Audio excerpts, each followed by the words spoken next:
8 باتیں جو روزمرہ زندگی میں بہت فائدہ مند ہیں۔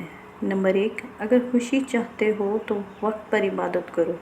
نمبر 2، اگر چہرے کو پر رونق بنانا چاہتے ہو تو تہجد نماز پڑھو۔ نمبر 3، اگر سکون چاہتے ہو تو قرآن پڑھو۔ نمبر 4، اگر صحت چاہتے ہو تو روزہ رکھو۔ نمبر 5، اگر مصیبتوں کا حل چاہتے ہو تو استغفار کرو۔ نمبر 6، اگر برکت چاہتے ہو تو درود شریف پڑھو۔